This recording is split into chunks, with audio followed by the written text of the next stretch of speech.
नमस्कार, स्वागत है आपका इंडिया न्यूज में। मैं हूं आपके साथ अर्चना गुप्ता।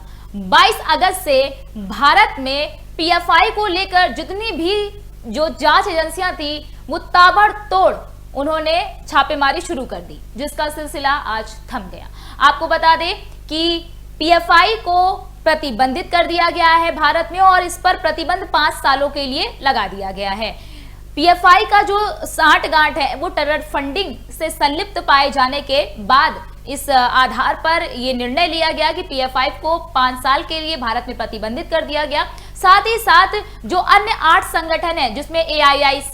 AIIC हो गया और CFI जैसे तमाम 8 संगठन थे, women's front of India, student fronts of India जैसे तमाम 8 संगठन जो पीएफआई से संबंधित थे उसको भी प्रतिबंधित कर दिया गया। आपको बता दें कि 22 अगस्त को जब छापेमारी शुरू हुई तो देश के 11 राज्यों में 96 जगहों पर ताबड़तोड़ छापेमारी करते हुए ऑपरेशन मिडनाइट चलाया गया। मिडनाइट चलाते हुए आपको यह बता दें कि देश के 11 राज्यों से 106 गिरफ्तारियां की गई। अगर पीएफआई की बात करें तो पीएफआई जो है वो सिमी का दूसरा रूप है। 1997 में जब सिमी बनी थी तो वो भी एक संगठन थी और इस्लामिक संगठन थी। साथ ही साथ ये भी बताया जा रहा था कि वो संगठन जो है वो अल्पसंख्यकों की जो आवाज है वो उठाती है, जो महिलाओं की जो समस्या उसको उठाती है, उच्च स्तर पर उठाती है। लेकिन इसका जो उद्देश्य है कहीं ना कहीं भारत में आतंकवादी गतिविधियों को बढ़ाना, देश में दंगे कराना, विद्रोह फैलाना, इन सब उद्देश्यों को देखकर और इन सब जब ये जांच की गई तो ये सारे उद्देश्य उसमें पाए गए और इन्हीं आरोपों के तहत ही जो है वो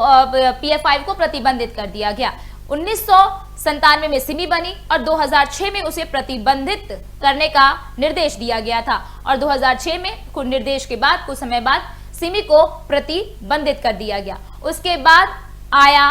चर्चा में आया पीएफआई। आपको बता दें कि पीएफआई के भारत में 24 राज्यों में संगठन है, यानी यूं कह लीजिए कि भारत के 24 राज्यों में पीएफआई के जो है दफ्तर हैं। लेकिन इसके जो जड़ें आपको बता दें कि मजबूत होती हुई दिखी थी वो केरल से शुरू हुई थी और इसका जो हेडक्वार्टर है वो दिल्ली के शाहीन बाग में है। 22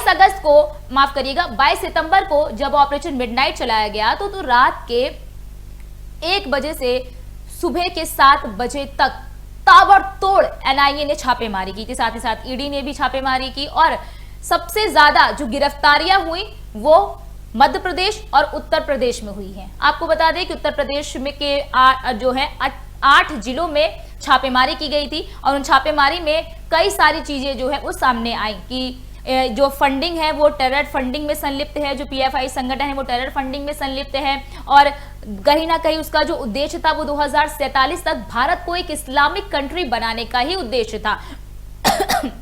माफ करिएगा, भारत को जो है वो इस्लामिक कंट्री बनाने का उद्देश्य था। इसी उद्देश्य से ये संगठन भारत के विभिन्न राज्यों में अपने पैर पसार रहे थे और अपने उद्देश्यों की पूर्ति के लिए जो विदेशों से पैसे, जिसमें से ये बताया जा रहा था कि अफगानिस्तान से पैसे आ रहे थे, आईएसआई जो पाकिस्तान का है वहां से पैसे आ रहे थे और भारत में इन संगठनों को संचालित किया जा रहा था, जिस पर अब 5 सालों के लिए प्रतिबंध लगा दिया गया है। आपको बता दें कि मध्य प्रदेश में जिन 8 जिलों में जो पीएफआई के माफ करिएगा जिन 8 जिलों में जो रेड पड़ी थी, यानी कि जो छापेमारी की गई थी, उन 8 जिलों में पीएफआई के दफ्तरों को भी सील कर दिया गया है और उनके जो कार्यकर्ता हैं, जो वर्कर्स हैं, उनको भी गिरफ्तार कर लिया गया है। 22 सितंबर से शुरू होकर 28 सितंबर तक जितनी भी छापेमारी चली है उसमें अभी तक 550 लोगों को गिरफ्तार किया गया है, एक बहुत बड़ी संख्या है। और इस पर यह भी बताया जा रहा है कि अभी क्योंकि पहले जब 11 राज्यों में छापेमारी की गई थी तो 106 लोग गिरफ्तार हुए, फिर उन 106 लोगों से गिरफ्तार जिनको किया गया तो उनसे पूछताछ हुई, फिर अन्य गिरफ्तारियां हुई, अब उनसे पूछताछ होती है तो फिर अन्य गिरफ्तारियां हुई। इसी प्रकार करते करते 1550 गिरफ्तारियां अभी तक पीएफआई के मामले में की जा चुकी हैं और ये भी बताया जा रहा है कि अब इनसे पूछताछ में निकलकर सामने आएगा कि और कितने लोग इस गतिविधियों में शामिल थे। आपको ये भी बता दें कि यूएपीए एक्ट यानी कि अनलॉफुल एक्टिविटी प्रिवेंशन एक्ट के तहत इन पर प्रतिबंध लगाया गया है, जो कि काफी ये मान लीजिए कि काफी कठोर एक्ट होता है और इसे देशद्रोह के मामले में भी लगाया जाता है कि और इसे किसी भी संगठन देश विरोधी कार्य कर रहे हो, जो देश विरोधी गतिविधियों को संचालित करते हैं, तो ऐसे जो संगठन है उस पर प्रतिबंध लगा दिया जाता है। इसी एक्ट के तहत पीएफआई पर प्रतिबंध लगा दिया गया है। आपको बता दें कि आज भी जो मध्य प्रदेश के कई जिलों में ताबड़तोड़ ईडी, एनआई और एटीएस की जो है वो छापेमारी चल रही है, और लगातार इससे कितने लोग जुड़े हुए हैं और किस तरह से ये जो पूरा गुट है वो किस तरह से काम कर रहा है, इन सब की जो जानकारी है वो जुटाई जा रही है। फिलहाल के लिए जानकारी आपको इतना ही बता देते हैं कि अब भारत में किसी भी प्रकार का कोई भी आतंकवादी संगठन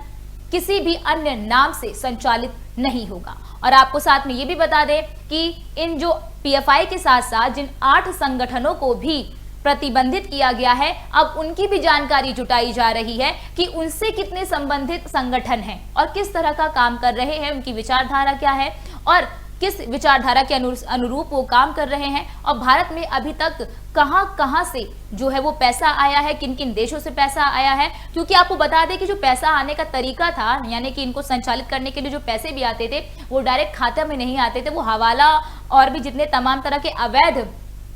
जो एक रास्ता था उस प्रकार से आते थे। तो इसको लेकर भी जो ईडी है वो लगातार छानबीन कर रही है, साथ ही साथ एनआईए यानी कि नेशनल इन्वेस्टिगेशन एजेंसी और एटीएस लगातार अभी भी छापेमारी कर रही है और इसकी जांच जो है वो जुटा रही है। अब पीएफआई पर किस तरह के निर्णय लिए जाते हैं, क्या 5 साल बाद इसको फिर से